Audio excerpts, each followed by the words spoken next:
Hello everyone, today we have a special guest. It's the second tallest guy in Dubai real estate industry. Wow, what an accolade. Yeah, we have Simon from House.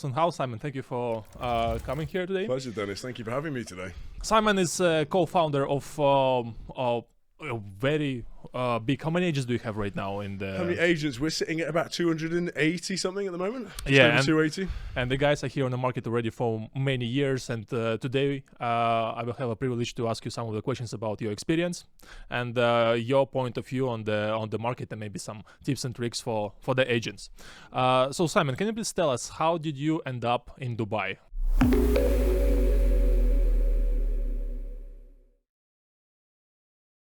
How did I been to Dubai? Well, yeah, that's a good question. So I came here in 2005, which feels like a long time ago now. Although I must say, Dubai time seems to go very quickly, as I'm sure you agree with. So the time has literally flown. So that's 19 years ago. I came here. I was still 19 at the time when I came here. I came because I felt like Dubai was, sort of, certainly for me, it was boundaries untested, if you like. It was somewhere that was completely new to me. I'd never been to Dubai before. I got on a one-way flight, landed in Abu Dhabi in the middle of the night, and I think it was the 26th of June, 2005. And I remember thinking, wow, what have I done? Got off the plane. It must have been 1 a.m. I think it was about 40 degrees still. And I thought, oh my God, what have we done? And I didn't go back for the first full year. So I came to Dubai with a pretty limited amount of money, to be honest with you. So I've got a story about that as well. And went from there. And I started working real estate, I think within about 6 months of being in Dubai. I saw all the property being built. And I thought, hang on a second, if we're going to sell something, better to sell, what's the average person's most expensive asset, should we say. So I certainly looked at real estate. I'd done a little bit of property experience in the UK. And that for me seemed like the obvious thing, everywhere around you there were towers, cranes going up. I think at one point Dubai had more cranes than anywhere else in the world. I think there's a famous stat. Not sure that's true now, but certainly at the time. Dubai today, people think there's a lot of construction, but it felt very, very under construction when I came in 2005. So in 2005, how did you find out about Dubai? Like right now, everybody's talking about it, but back in the days, back in the day, it seemed like it was almost like wild, wild west, right? I mean, the property market would have started in 2002, obviously. So it was a very, very immature property market. It had only been going for just over 3 years when I arrived. And I'd heard of, I think maybe my father worked in Saudi in the 60s. So, and we lived in North Africa when I was a child. So I'd always maybe had a sort of affinity to wanting to come to the Middle East and a sort of pull, if you like, from that side. So when the opportunity came up, I thought, why not? Let's give it a go. I was coming from working in a pretty dead end job in the UK, working in a sales job, but not enjoying it, working in a fairly small town. And I thought, well, there's nothing to lose and everything to gain. So that was my story of coming here. So tell us a little bit more about your first year over here. I think the first year was really tough. I mean, as I said, I came over with a very, very small amount of money. How much was it?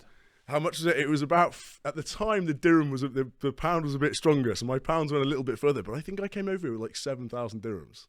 Something like that. It was a bit more money, obviously, than it is today, but it still didn't last me very long. I remember spending it fairly quickly. I think I've always been quite good at spending money, and I figured out that maybe I need to get better at earning it rather than just spending it. So yeah, came over with a small amount of money, spent it quite quickly. I'd had a lot of family who'd maybe said, what are you doing? You're crazy. You're going to the Middle East. You don't know anyone there. You've got no experience. You've got no qualifications. Well, why are you going there? And I used that as quite strong motivation to go, well, actually, I'm going to prove you wrong. I'm going to go there and make something of myself. So after I'd spent my small amount of cash, I decided that, we need to, do something. I got a job working. My first job here was working for Fitness First. I think they'd just arrived in the region. We were doing nothing to do, as you can probably tell, nothing to do with being a gym trainer, unfortunately. It was sales. It was selling gym memberships. Worked for them for about 3 or 4 months to launch the first gym in Ibn Battuta Mall. We sold a lot of memberships there. We were selling them, they do this thing called a pre-launch, which is a bit similar to real estate, really. So we were doing that a long time ago with Fitness First. And yeah, we were selling gym memberships. My first salary here was 3,800 dirhams a month plus commission. Again, doesn't sound so impressive these days. I think at the time it was maybe just enough to pay your rent and just about survive. And I was very, very determined to prove everyone wrong and I'm not going back to the UK. I'm going to stay here. I'm going to stick it out. I'm going to do whatever I can do. So, we've had moments where we've been, selling mini motorbikes from Dragon Mart and doing anything and hustling, shall we say, just to make sure that, you fed yourself and paid your rent, and even if it was just a rent share in a villa or whatever it might be. So that first year being really, really tough, and then managed to get myself a job in property. Managed to convince some nice guys from the UK to give me a job for a very, very small company here. Most of the companies, I think, the time market was really booming at that stage. So 2006, 2007, 2008, the market was really booming. It was quite hard to get a job in real estate, especially with no experience I'd probably just turned 20 years old. Couldn't even rent a car to drive. This is a problem for all these things. So we got a job in real estate eventually for a very small company, and went out and proved myself, and so proved everyone wrong, and that's quite powerful if you've got a bee in your bonnet, should we say, about proving someone wrong. So tell us about your first deal in the real estate. You joined a small company. How long it took you to close your first transaction? Do you know what? I'm struggling to remember the exact time, but I very much remember the property. So our office was in Emaar Business Park. That was where Emaar used to have their transfer office. At the time, there was no land department to do there were no Form Fs.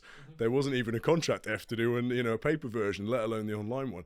So there was the transfer would happen in Emaar itself. You'd literally go with the buyer and seller to Emaar, and the first property I sold was in Gulf Towers, which is in the Views. I think it was about 1.3 million for a 2-bed, something like that. And I remember doing the first contract you had to do when I said to someone, what's an MOU, how do you do one of these? And they just said, just buyer, seller, and you put all the details, put the price in, put the breakdown, and obviously transfer fees and these kind of things. And you would literally go to Emaar with the buyer and the seller. And I think in that case, it was cash-to-cash transaction, which a lot of them were at that stage. And it was very much a case of, okay, here's a manager's check, you pay the seller, we do the transfer. And I thought, hang on, this is probably too easy. It was none of that process with NOC and transfer of land department. It was very much just, they would give the buyer a new SPA from Emaar. You'd swap it over. You'd say, "Is everyone happy?" And they say, "Is this it?" Okay. You get paid your commission, and think, "Well, okay." And that was the first transaction I did, and it very much I felt really bad for the poor buyers who were buying it. They were lovely Irish couple, but I just felt bad for them. I didn't really know what I was doing. I had no one to guide me. We had no conveyancers. Everything that we've managed to set up today as a company. And certainly the market, in terms of, we were speaking earlier about how it's regulations improved and it's matured a lot, the market. So it's such a different place for new people to get into now versus us sort of like fumbling our way through those transactions back in almost 20 years ago. How long did you work as an agent before you decided to open your own company?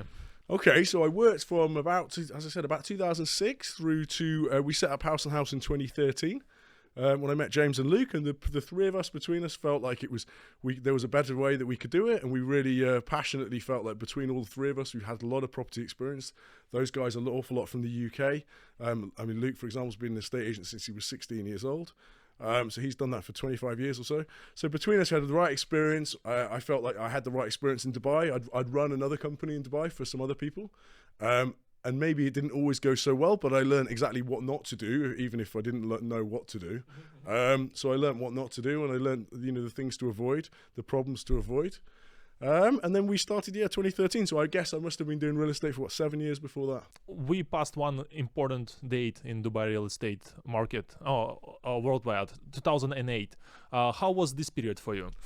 2008, obviously the first bit was crazy, and I think Dubai was still booming even when the world was going into the global financial crisis, world meltdown. Some people were thinking, oh, Dubai, I think we're okay, we're immune here, and it got to just after Cityscape 2008, which is whatever it was in late September, and then come October, I forget the exact date, Paul Charland would chastise me for that, but come October, suddenly the Dubai market, caught a cold, and I guess obviously, you can't be immune to issues in the US. Obviously, it's too much of a financial powerhouse, and people needing to pull money out of Dubai. But obviously, it was at that stage a fairly immature market. It was all built on the back of payment plans and everything else. And as soon as the music stopped, should we say, then the market dropped within about 6 months. The market dropped around 70% on average, which I'm sure lots of people know about. I'm not teaching them that, but that was a pretty extreme time, right? So for a market to drop, in London and Europe, maybe if it dropped 20-25%, people were getting very, very upset about it, but for here to drop 70 was just crazy, really. So. How did you manage to navigate this period of time as an agent, or while everything is falling down? As an agent, we were still selling property, so lots of people quit. As soon as certainly recently, people have seen good times, haven't they? And it's very easy to be, everyone's very good at being a fair weather sailor and wanting to jump into real estate when it's easy. When it got harder, a lot of people quit.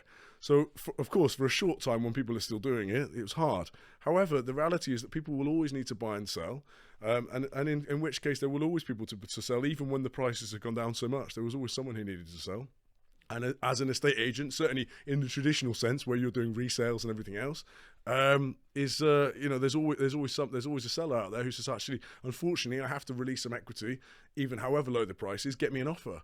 And at that time, it was very much the case. There weren't so many buyers around, but you could argue the buyers who did buy were buying very smart. They were buying at the very, very cheapest in the last 20 years. So. Picking up some, really strong, ready assets that were really, really good value for money. And the off-plan obviously stopped for a good few years, Yeah, I believe in 2014 it's only started to recover somehow. Yeah, I mean, with obviously Panorama. 14 was really busy. Panorama in the Greens was the first project. A lot of people don't know that. It launched in 2012, I believe it was. And I remember strongly speaking to some of the guys from Emaar, and I used to live in Old Town, and I said, they weren't sure if it was going to be a hit, I think it was later on in 2012. So we'd had 2009, 2010, 2011, 3 really bad years. 2012 started picking up. And Panorama in the Greens was the first one that I was doing a lot of resales there. And it launched, didn't it? And in 2012, and the guys from me were like, I'm not sure how well it's going to go. I went at 6 a.m, and there was a huge queue outside. And I said to my guy, I said, come on, get me in. And he said, no, I can't now, Simon, you're too late. He said, people have been waiting all night, so which is really interesting. And that's part of Dubai's ability to be able to bounce back is what makes this place very attractive. And I don't think I wish I'd realised that at that point, because even then I was surprised. Wow, okay, this is really coming back. And then if you read something like Sheikh Mohammed's got some amazing autobiographies. If you read the one from my last 50 years. So many times Dubai in the past has bounced back from moments of adversity that actually. They weren't surprised they bounced back then. I shouldn't have been surprised if I'd read that back in 2008 or 2009 or looked into all that information. You shouldn't have been surprised that it's bounced back so strongly. And again, more recently after COVID, obviously it's exactly the same things happened. And I think actually, and again, to the surprise, so it wasn't a surprise for you. Well, it certainly wasn't a surprise for me, really. I think, to be honest with you, I was very surprised at how fast it bounced back.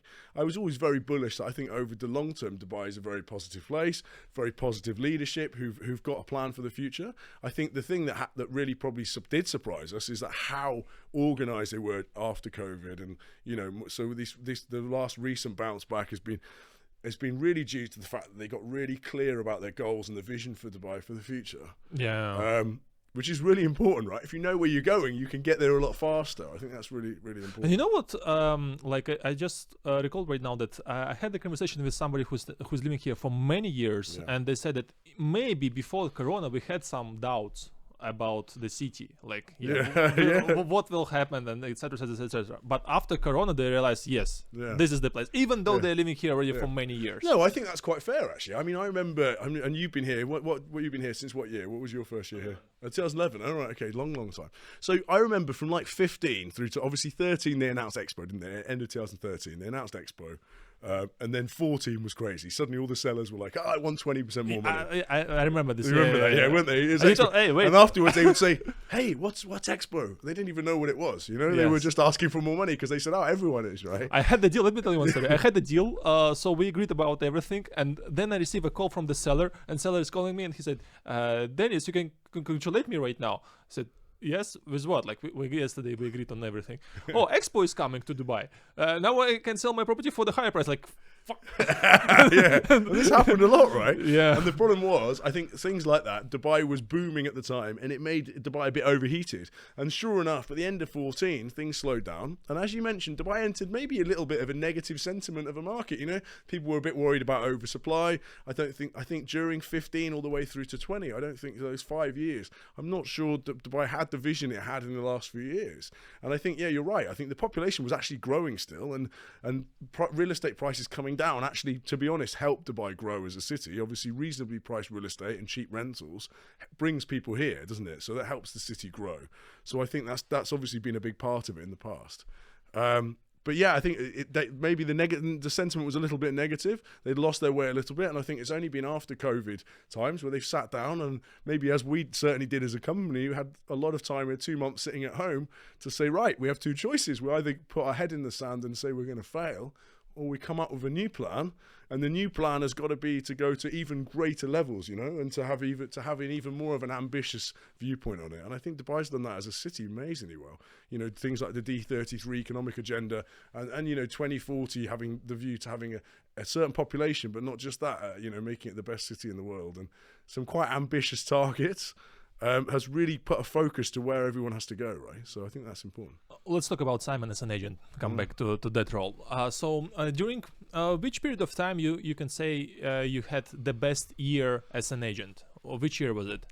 I think there's been a few really good years. I think, so certainly 2007, 2008 was really, really busy. I probably didn't appreciate it at the time because I was like, how old was I then? I'm guessing I was about 22 or something, and you're driving around in nice cars and driving around in boats and having a lovely time. And I probably didn't really appreciate that if someone had said to me, hey, you've got a couple of years here, you need Can we stop over here really because it's very important. Like, what would you do differently if you could come back right now, 2007, 2008? I guess, save some more money and work really hard to make sure that during those really busy times you really maximize what you earn, what you saved, and invest it in something sensible.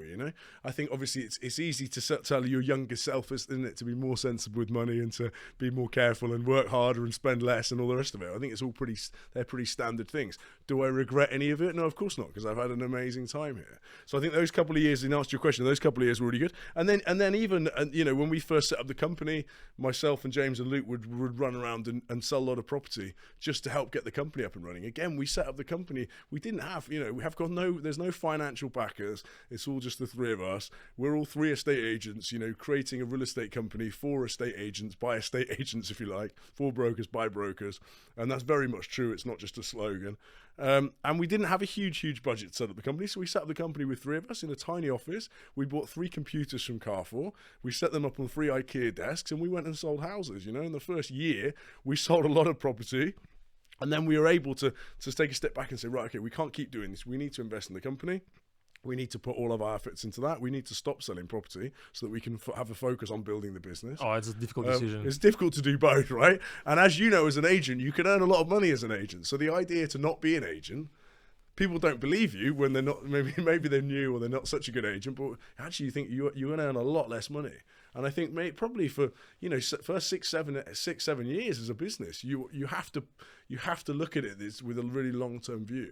And if you don't do that, I think people get upset, They're like, oh, I was a really good broker and I run a business and I don't know what I'm doing and I don't earn as much money. And it's like, well, this is the harsh reality. You have to be prepared to take a big step back to be able to go forward. Yeah, this is one of the reasons why I never was considering to open a real estate company as an agent. It's quite smart, I think. You'll end up with as many wrinkles as me, Dennis. So, and I think it's important. I think people don't really appreciate. It's very different as well. Like, it's quite a tough learning experience. I mean, like I said to you, I ran a company which was terrible and it was really bad, but I learned exactly not what to do from that, which made me feel, which really helped me out. Without that experience, I think I probably, I could well be one of the many failure stories. I think so. There's a statistic that, I was told the other day from one of the big portals here that over 40% of all companies currently that open close within 12 months. Whoa. Which is a pretty extreme number, isn't it? Yeah. I think it was 42% is the exact number. So that's telling me that there's a lot of agents opening companies. I get it. You look at the big boys and you think, wow, this is what I want.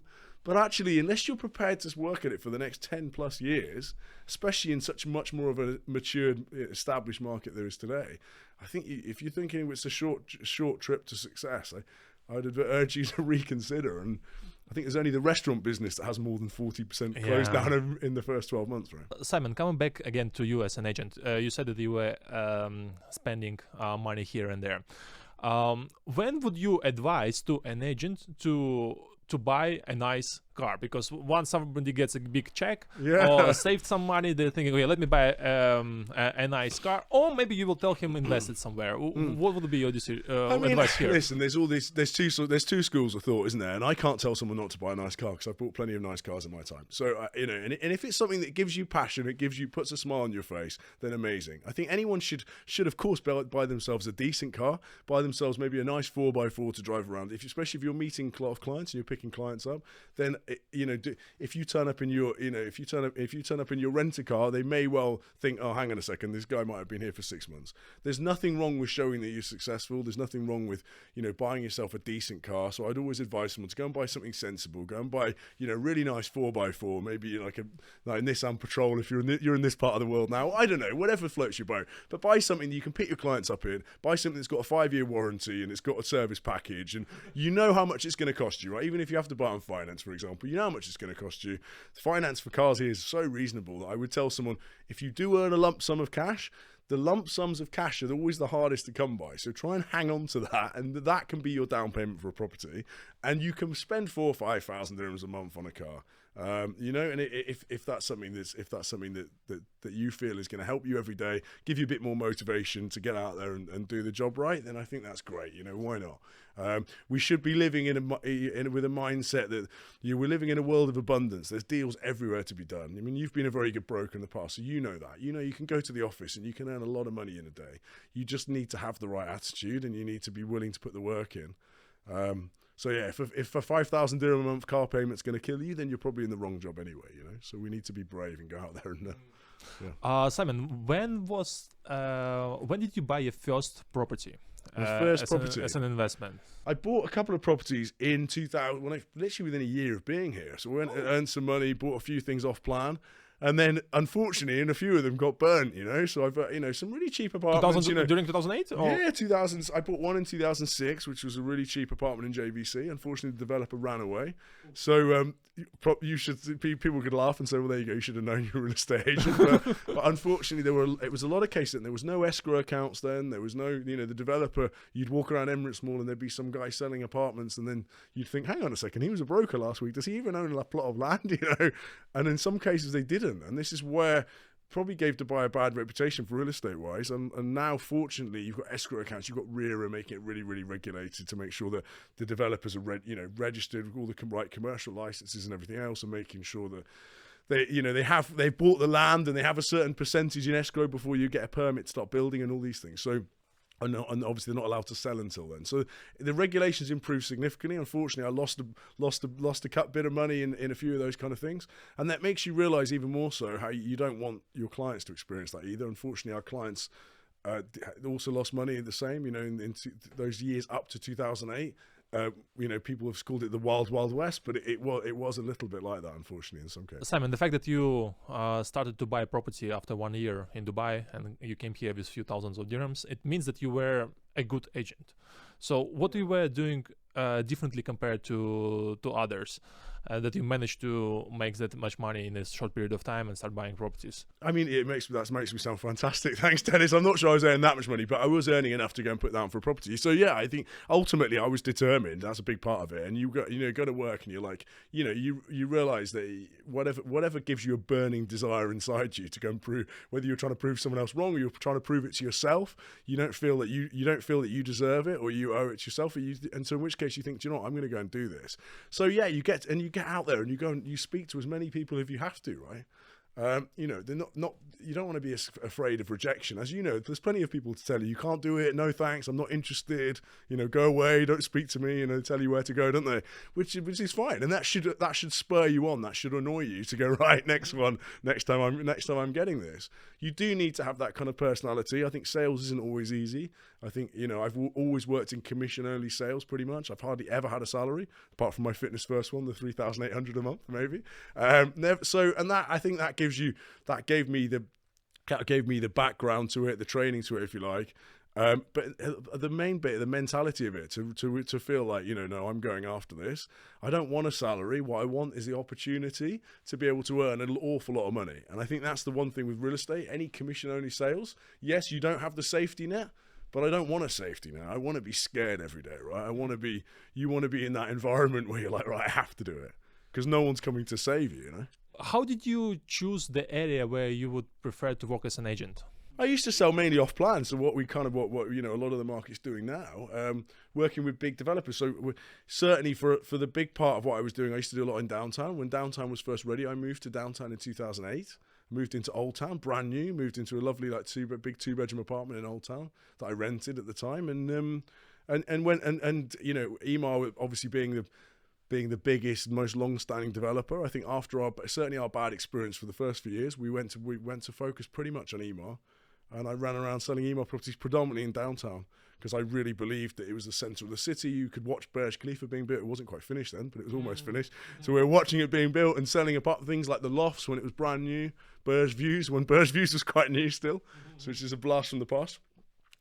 Residences, Old Town. So they were the kind of properties we were selling. And I went very much, probably focused on EMAR. It was my choice. I was focused on EMAR. We used to do lots of credit note deals.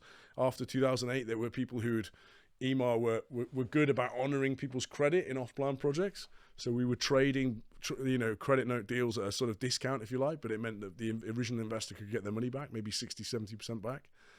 So we did a lot of credit note deals. We did a lot of off-plan stuff. That was, you could buy an apartment in the lofts. I think it was about 700,000 dirhams off. It was just when it was just coming to completion. So very, very cheap for like a one bed, 1,000 dirham a square foot in the lofts in downtown.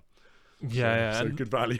Yeah, credit notes is like, it seems like guys who managed to stay during the difficult time, they made a tons of money on credit notes, and some of them, I'm sure some did better than me. Some of them were very good at wheeling and dealing, but yeah, I mean, and actually it worked quite well. We did some Nakheel ones as well, but mainly I was doing email ones, and it was complicated. You needed a lot of paperwork. It wasn't so easy. You had to have all these cancellation documents to go through land departments. I imagine it was your credit note. We'd have to have the right documents to cancel it through land department to then register it against me if I was the buyer. So you had to have a big stack of paperwork. It wasn't as easy as just, like today where you go and take them, take someone to the developer and they might sign up. It was actually quite hard.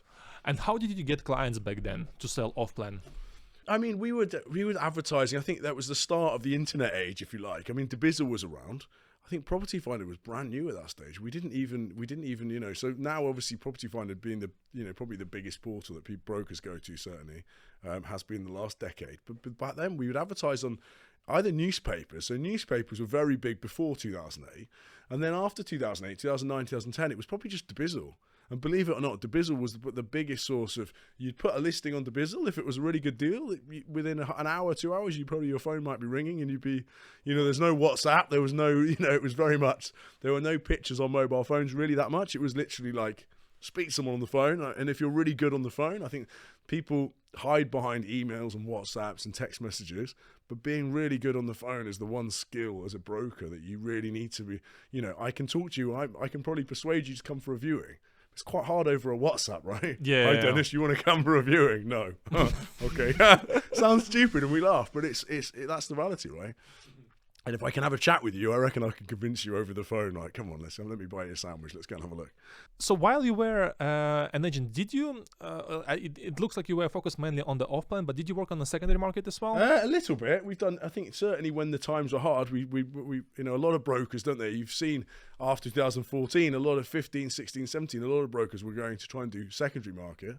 Again, in a way, I think that if you don't focus on something and you try and follow the market, when times are hard, let's suddenly do some rentals. It's like, no, you need to focus on what you're really good at. So I think I've always done a lot of off-plan, and then probably a few being blitz of plots and different stuff. Sold plots on like places like Pearl Jumeirah and developments like that that had been sold, and there were lots trading during those slower years. There were people buying some very, very good deals on for those kind of lands, and then building villas and that kind of thing. So I've always done a bit of a mixture, but predominantly off-plan. Certainly 2007, 2008, we sold a couple of big developments off-plan. And then from there, obviously, worked with EMAR very closely and did a lot with EMAR. The credit note bit I mentioned, and then after that, the credit notes unfortunately eventually dried up, and that was it. And the rates got higher, so they started at 50, 60%. They ended up about 90%, and then they were all gone. And we concentrated on selling the newer launches and the. I believe there are still people who have credit notes for Palm Jebel Ali. Yeah, I think the reason there is the poor people. I think if you'd bought a Palm Jebel Ali villa in 2007, let's say, for 2.8 plus premium, whatever it was, 4 or 5 million, and now suddenly they're selling the same plot for 20. Yeah. Probably quite unfair, isn't it? Really, that you're being told, right, you're not having that. Here's your 20% of your 2.8 back. Because some people had obviously paid, I think in 2008, premiums were running at about 200%. So Jebel Ali was selling at 200% premium. So if the original price is, say, 2.8, you might have paid the original owner might have paid 560, but you might have paid 5 million cash. Yeah. And now your credit note is only 560. So there were some people, unfortunately, in some quite tough positions, probably. And that's probably why, maybe out of principle, or I don't know what reason they maybe still hold it, but. Haus as a company, can you say that you are focusing on more on the secondary market or the off-plan, or it's a mix of both? I'd say it's a mixture. I think certainly when we set the company up, we wanted to make sure that we have, being British and that estate agency model idea, we wanted to make sure that we've got resales and leasing very much up to speed. We have a huge leasing team that do an amazing job, and we feel that that's actually like the baseline of the company. They do a lot of transactions. They refer a lot of business to the other departments. And it's a great opportunity for new brokers to learn the market. Not like me, where you got thrown into it when you were 20 years old and didn't know what to do. If you can do 6 to 12 months in leasing first, build up a network of clients, build up your knowledge, and get good at doing the job. Many of our very best sales brokers were in our leasing team, and they're very best, and they were our best leasing brokers. We've got people who've come all the way through. I think, Charlie is now our managing director. He started in leasing with us and then went to sales and then went to being the leasing director. He's really gone through that whole process, as have many of the people within House and House. And I think that's great experience. So yeah, in answer to your question, leasing's a big part. Leasing's, in terms of a head count, is about 25% of our team, and then residential sales probably about 50%, with off-plan being another 20. So resi sales is definitely the bigger team. Currently sitting at about 130 brokers, with the plan to grow that out even more. So, and obviously with all the new areas that are handing over. There are plenty of new developments, aren't there, all over Dubai. So the opportunity for doing more and more resales is only ever going to get bigger and bigger. So when would you advise to an agent who is doing rentals to jump to the sales?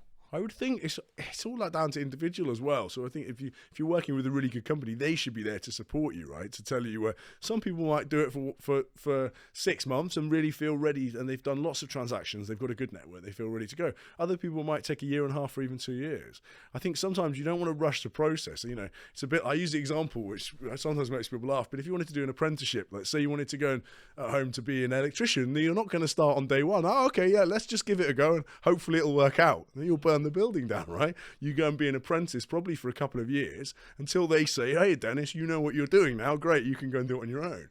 So I see that a little bit with the leasing team. I mean, when it comes to that though, we've got people who've been doing it for 10 years that just love leasing, that every month they're so consistent and they really enjoy the process, they really enjoy helping people find homes, and they never want to leave it. So I think the answer it should be, I think, probably 12 months on average, but should be tailored to the individual really. Okay, and what would you advise to an agent, like he's closing a few deals here and there, but somehow he got stuck on the same level and he wants to upgrade? Maybe he needs to change the area, maybe he needs to change something else. Like, what would you tell him? Yeah, I mean, there's lots of variables, isn't there? I mean, obviously you need to do one of the two, either sell more property or sell more expensive property. If you want to do bigger fees, right? So it's really simple, isn't it? You either sell a lot more, you transact a lot more of the units you're doing. And we've got a lot of people who've worked with us over 4 or 5 years who every year they do, another 20-30% on top of for their personal business in the same area. Yeah. And they just have to do more and more and more volume, right? Of course, at some point you will get to the stage where you'll say, okay, maybe you can sell 50 houses, 60 houses a year, let's say, which at the top end is a very, very good number. And I think you will get to a point where you say, actually, maybe I just need to upgrade the sale price as well. So you'd have to look at both. And you should be tailored to the individual. They might need support to make sure that they're getting the right clients in place. They're networking right to make sure that they're getting, if it's a resales, obviously it's very much based on the sellers. So you need to have a reputation within your area.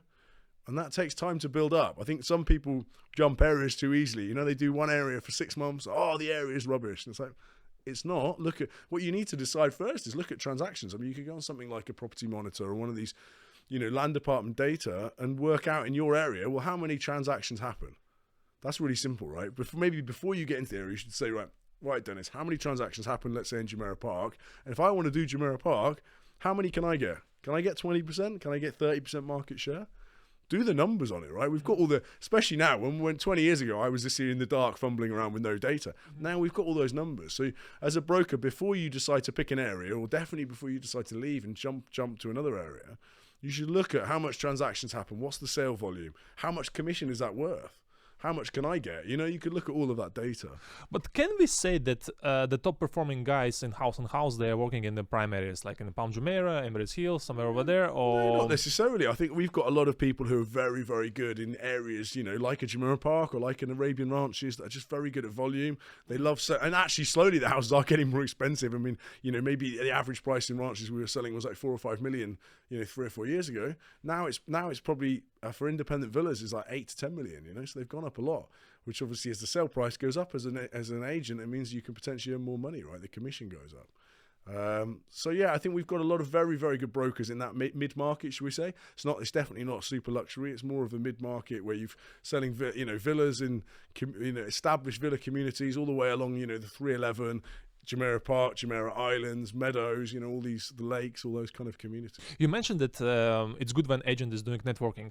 Can you tell some of the stories where the agent managed to get a good client out of his networking skills? Yeah, I mean, obviously there's two sides to it, isn't there? So if you're on resales, obviously your network should really be your area you're doing. So for example, you know, if you're in Arabian Ranches, you want all the owners in Arabian Ranches to be like, Dennis is the man. He sells like 80% of houses or whatever. You know, I'm exaggerating, but you know. And then when it comes to buyers, obviously many people in off plan, you've got all the properties sitting there, right? So it's not all about the listing. And resales in a really good market, you know, it's very much a seller's market at the moment. You list the property, if it's at the right price, you probably sell it that week, right? Especially, you know, prime villa communities especially.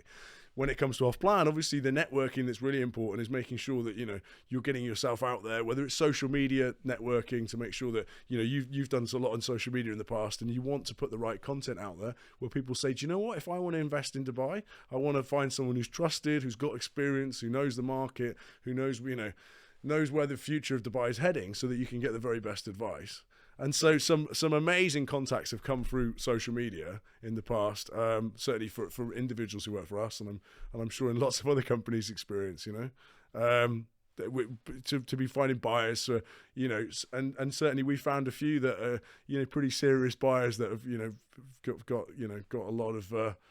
Are in a position where they could invest a huge amount here. You know, like a lot of agents, and mainly agents are watching us, this podcast, they have this question mark in their head, like, how much of the social media should I do? So let's say there is a new guy who joined your company and he managed to speak with you for a coffee or something, and he's saying, I'm a bit confused. I want to do business. I can do this. I can do calls. I can build a network with other agents, or should I do the social media? How would you spread all this? How much of the time would you dedicate to the social media? I mean, listen, I'm not quite the right person to ask about social media. I'm certainly not the biggest advocate of it. I think there's been some amazing examples, and I think once you've got experience, I think where you can add value on social media is that you can talk with authority and people will listen because you've got that experience and you've been there and done that. I think certainly to start with, as a brand new broker, it looks almost a bit disingenuous to be sort of saying, hey, I've started 2 weeks ago, and this is how you should invest your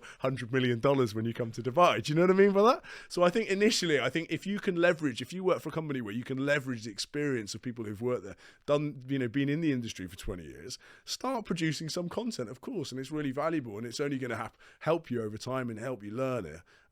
But I don't think you can leave it all to social media. I think especially when you just started, I don't think you can rely solely on just putting some posts out and hope that you get lots of content back. I think, you know, someone recently I heard described, you know, real estate as sort of very labor intensive in Dubai, and I think it probably is. You need to be able to put the work in. You need to be able to jump on the phone and, you know, make those calls and, you know, create your network. And if you just waited for social media, you might be waiting. It might be taking you a long time. The advantage with, you know, being able to speak to a network, and I'm not saying cold calling people off a list. I'm talking about working for a company where they've got a big database. They've got previous inquiries. We've had lots of, you know, we generate something like 2,000 off-plan inquiries a month. I'm not sure that's good or bad, but either way, it's quite a lot. So if you look at the last year, we've got, you know, something like 20,000 inquiries plus, where a new broker can say, here you go, you know, we can say, here you go, there's the database. There's plenty of people who've inquired to us. We're not cold calling them. We're calling them back to see if we can help them.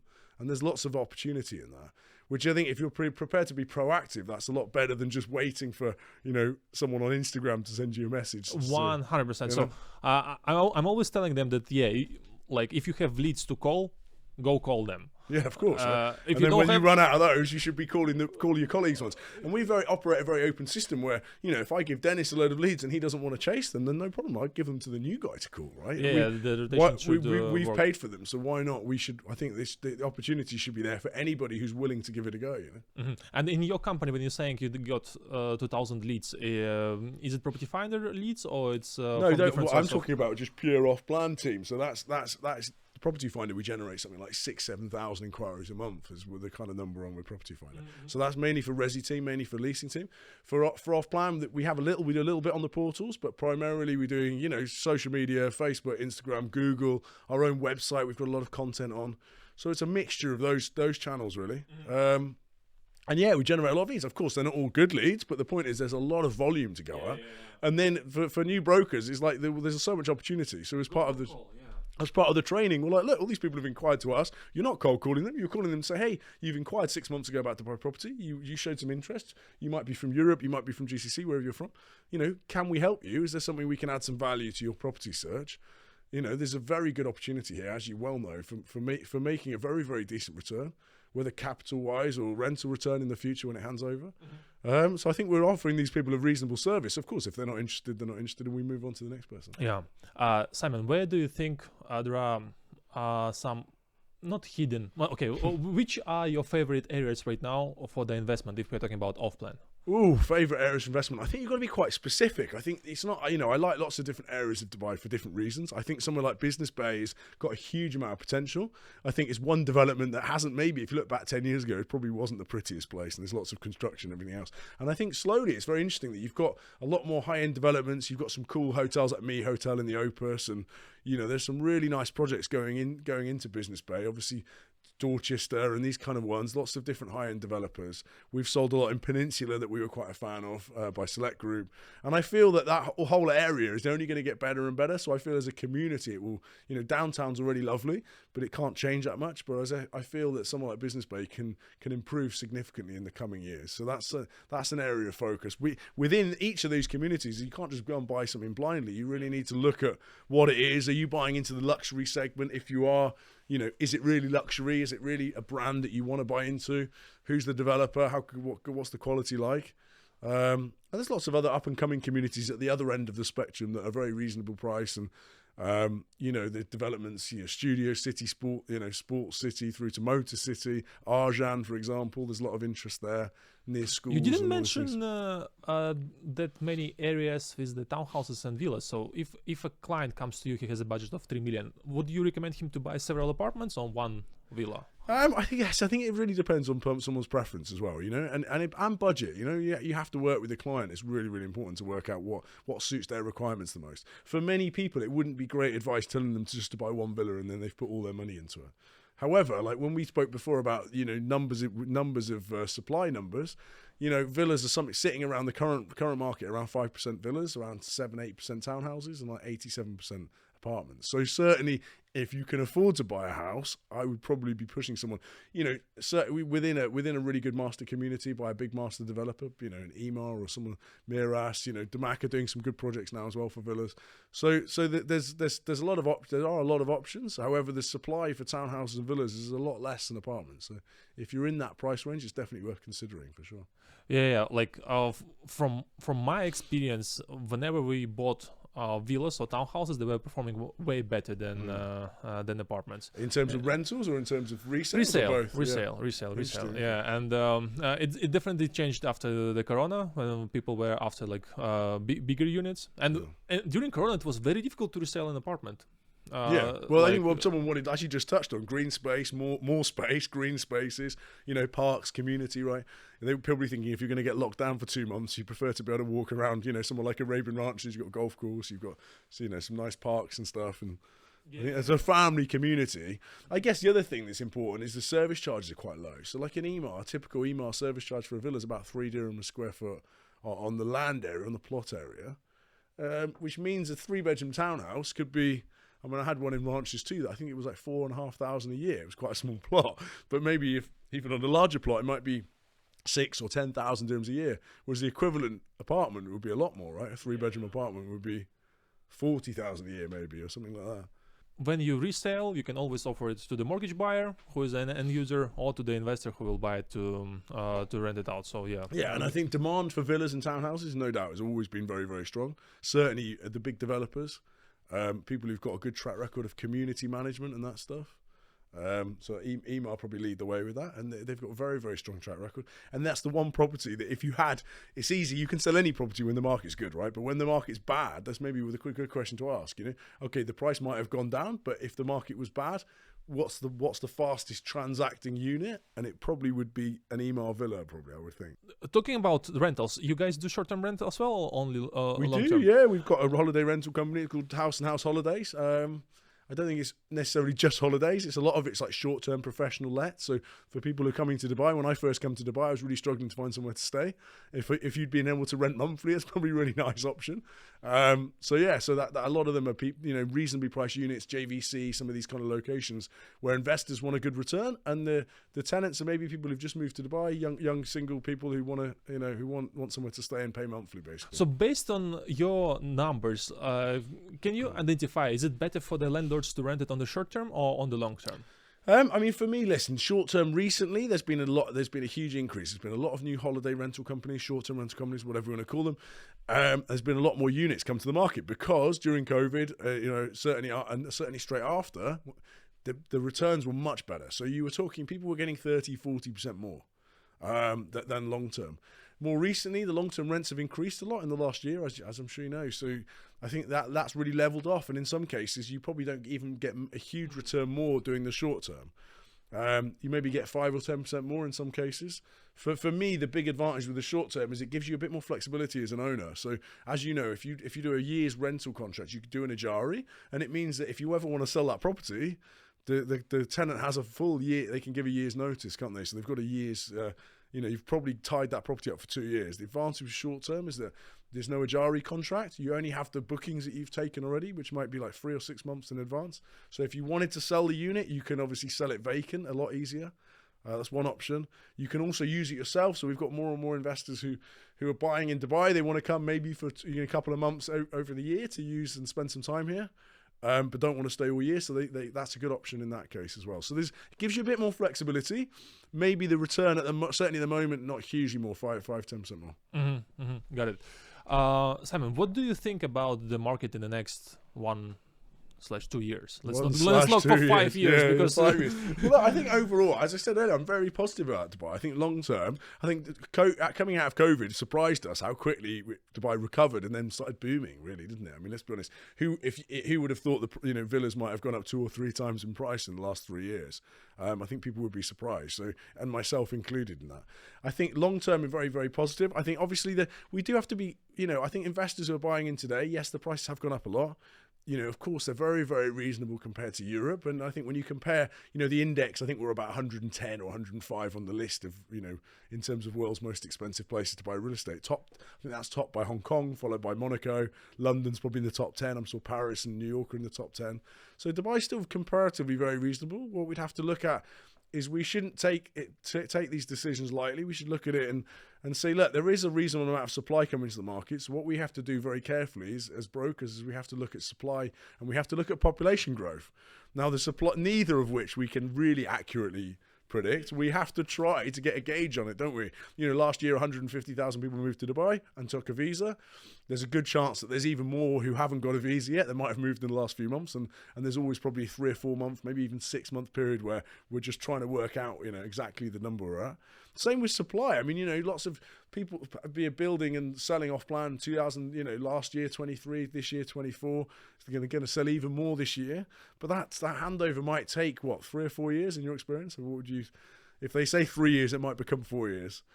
So there's going to be a bit of a delay with all this supply coming. It's certainly not going to come in the next 12 months for sure.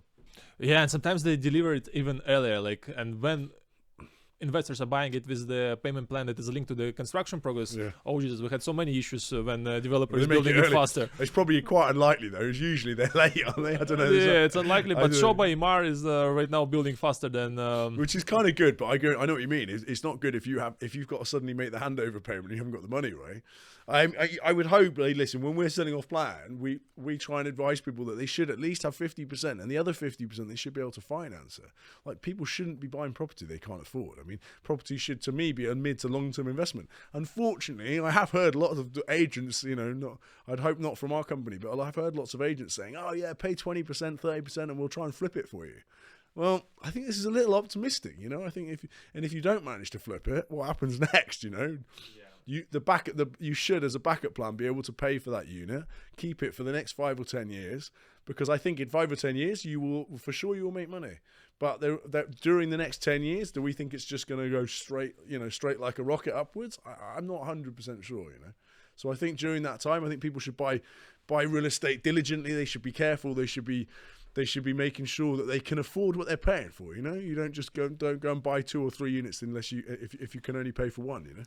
So what should an agent do? I absolutely agree with you what you're saying. But let's say agent has a client, and the client is saying, "Hey, look, there is another company. They're a very strong company, and they're telling me that they can resell me the unit way faster." And the agent understands, like, "Oh, I'm losing the deal." Well, I guess, and sometimes you will lose business. I've lost business before because I said they're promising me I'm going to make 50% return in 6 months. I say, okay, cool. Can you give me the data on what how they're showing you that? Some of these companies that are promising this, Dennis, they don't even have a resale team to sell it. Believe me, the agent will disappear into the sand, as they say, afterwards. Do you know what I mean? Often. I mean, I would hope that the buyers are intelligent enough to go and say, do you know what? Let me go and do a bit of research. How many times have you done that before? Show me the resale. Send me the Form Fs of all the properties you've resold for your current clients. Don't be afraid. You're an investor. It's your prerogative. You can ask those questions. Say, fantastic. Oh, well, can you show me the office with the resale team that's going to sell it? And in many cases, they might go, oh, actually, I'm not sure. Yeah, they're all on holiday this week, In terms of leasing, that's why we've built all these departments up as a business, because we feel very strongly that we want to build a whole ecosystem that can look after investors' money, look after, whether you're an investor or an end user, but at some point you're going to want to sell, you're going to want to rent, you might need to manage the unit, you might need to help financing it, you need conveyancing services, you might need any of these things. And I think that's so important. We want to sell off-plan property and you want to be the broker and go make loads of money. But someone needs to support that experience from the client's perspective, and that's what I think is really, really important. So yeah, I think as a client, maybe they should ask, or as the agent, you could push them to ask and say, well, say just be a little careful, because if it was so easy, otherwise I'll just promise you 100%, and the next person will promise you 200%. I mean, where does it end, right? Yeah. I'd much prefer to sell you a property with a bit more of a conservative. I'm very positive, but I also want to be a bit conservative. As if you're dealing with your brother or your mother or your father or whoever. If you're dealing with a family member, would you say, oh yeah, you'll double your money in 6 months, go and buy this one? You would hope someone would look after them, and I think that's quite, that's where the angle we try to come from. If you have to lose a deal, then we'll lose a deal. But I'd prefer to lose a deal than lie to someone, or be overly optimistic about what they could achieve. Simon, will AI take our job from real estate agents? Good questions. Now, I'm sure lots of people are asking that. I'm probably the worst person to ask about AI. I don't have a clue. But, I mean, let's be honest. AI, I mean, it does some things very cleverly, right? If you want to write a beautiful description for a resale listing, then it's probably better than the estate agent hasn't got kicked out of school when he's 16 or whatever, right? Yeah, of course, there are roles that it will take, for sure. And I think even maybe on some of the investments, if someone's making an investment internationally and they just want the data to back it up, and they don't need to be convinced. Let's say I'm a buyer and I want to buy a unit in London, let's say. I'm dealing with someone over the phone. There are probably situations where AI and data can take that person's job. Yeah, probably. Now, if you're buying a house for your family to live in, and you don't need to buy it on a virtual viewing, and you don't need to buy it over the telephone, and you want to go and, you want to land in Dubai and go and have a look, you'd probably really appreciate that nice agent who really knows the area and wants to show you around. For me, that's service, right? I don't want to necessarily just go and pick something off the internet and say, oh, that was easy AI purchase. I think when it comes to real estate agency, it should be about me coming to you, Dennis, and you saying, do you know what, Simon? I think from meeting you, I think you and your family might really like a few of these areas. Let me take you out and show you. And for me, that's service, right? If you come and pick me up in your nice Nissan Patrol and went, right, let me show you around Dubai. That's what I want. I can speak to a computer, but so I think in those cases, I think estate agents can always offer a lot of value. I think for anyone who wants that customer experience, I want someone to hold my hand. I'm new to a place. You know, and if they first arrived here, they want someone to help them, advise them on the right school and the, you know, which nice restaurant they can go to if they want to go on their date night or whatever, you know. You know, I had an interesting thought from one of the guys. By the way, he was from UK, and he was saying that back in the days when internet came up, everybody was saying that yes, real estate agents will disappear now because, well, yeah, like agents were providing like this house is available, this house is available, and they were scared like, oh, our days are over. And with AI. I think we have some similar thoughts that they will replace us, but I heard another idea that AI will not replace agents, but agents with AI will replace other agents. That's quite a good point, isn't it? Yeah, I think we can be smart about this technology, right? You use like you touched on, you're completely right. You use the internet to make sure our listings are better and we're faster and we arrange viewings better. And maybe you use a virtual tour to narrow down. So instead of having to go and show them 8 houses, you send them the 8 virtual tours and then we go and show them 2 viewings, you know? So that I think we can use all these things to be a lot more efficient. I think the use of data is already, there's so many gaps in that people aren't using enough information here. So I think if you can get really good at using the numbers, no one wants to believe you're a estate agent, right? As much as I like you, I'm not going to, just because you tell me it's like something great to buy, doesn't mean it's the right thing, you know? So if you can back up what you're saying with really hard facts on, you know, transactions and what's happened in the market, maybe what's happened in your business, for example, you know, we can show them the rental transactions we do, and we can really show a customer that we're really going to look after them, you know. Certainly we're lucky we've got some lovely offices on the ground floor in Golden Diamond Park, and a lot of the guys use that and make videos and send them to their clients. The clients coming from Europe, they're probably a bit worried, right? I'm dealing with some estate agent that I met on Facebook, you know. Yeah. I mean, you know, how do I know they're real? And send them a video of our office and so you can see all these people. I'm like, oh wow, okay, you're quite a big operation. You're taking this seriously. And you have an incredible office. So one of we're my lucky, yeah, thank you. We've got a nice place, so yeah, thank you. Simon, and we're coming to the end. Can you give an advice to agents? What should they do to finish the last quarter that we are heading to, the Q4 2024, to close more deals, get better commission in a nice, ethical way, and to prepare themselves for 2025? Okay, I mean, I think whether you're at the start of the year or at the end of the year, I think you should focus on building your network and you know, and looking after customers. If you wanted me to say how would you do it as fast as possible, I'd get really structured and maybe try and make, you know, write down a plan. They always say, you know, a plan, a goal without a plan is just a dream or whatever. So try and write down your plan and then try and stick to it every day. The bit that's hard is you know, getting out of bed every morning, you know, and creating yourself a routine. It all starts with going to bed the right time the night before, doesn't it? And I'm trying to get better at that.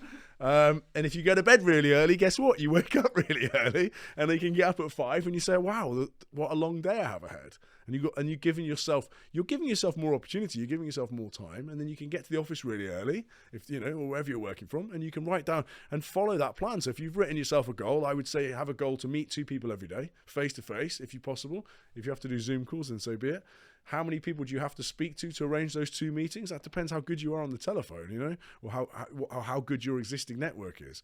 If you meet 10 people a month, or 10 people a week, which is 40 people a month, in the next quarter, you're going to meet 120 people. There's a lot of transactions in there. Oh, yeah. Those 120, the next, where the magic happens in the quarter after, if you're at the start of 25, is even if you didn't sell any of those 120 people properties, if you looked after them and you added some value to them, how many of those could probably introduce you to 2 or 3 more?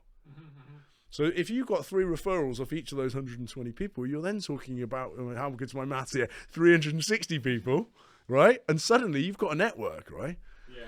I wouldn't even want, in the first quarter, if you're looking at a long-term plan, you don't care about selling them anything. In fact, actually, I want to look after them. I might tell them not to buy something. Why? Because then you've got that relationship where they go, Dennis might say, oh, Simon's actually all right guy. He told me I don't buy that because maybe there's something better for you in the future. Which is how many estate agents can honestly say they've said that, you know? And the fact that there is a personal meeting with somebody definitely increases the chances of closing the deals and building relationship, because not so many people are doing this. I think in a world of AI, right? Well, let's not bother. Let's just do meetings online. Let's just, you know, send them a message. You're not going to build relationships through SMSs and WhatsApps, unfortunately. And clients are as well lazy. If they met with somebody, they will say even, "Hey guys, Hey, can you check that listing for me? Hey, can you check that one? So yeah, the meeting is definitely. You might fun. have to be a bit of a PA to someone. You know, I've done loads of things for you help clients out when they want advice. You give it to them. You're their property. If you made you the go-to property person for 360 people in the next 6 months, 120 plus another 3 referrals on each of those, or 2 referrals if you include the original 120. Then if you're the go-to property guy for 300 or 400 people, I think you'd be making money, right? What do you reckon? Yeah, for sure. Isn't it? I mean, that's quite simple. So your job, it isn't a cold calling job. It's not a case of, I've got to call our database, my company's database for the next 6 months. It should be with a view, you're making some calls to build a network. You're making those calls to go and meet someone. I'm not trying to sell you something, Dennis. I want to meet you. If I can't help you, I can't help you. But it'd be really nice to meet you. We go and have a coffee. I can see if there is some way that we can add some value to your property search in Dubai, And I think if you put it in that way and you make your network, then before you know it, within that 12 months, you can be in a really, really strong position. So, Simon, thank you so much for your time. Absolute pleasure. Well, thank you for having me. It's an absolute pleasure. Thank you so much. Cheers.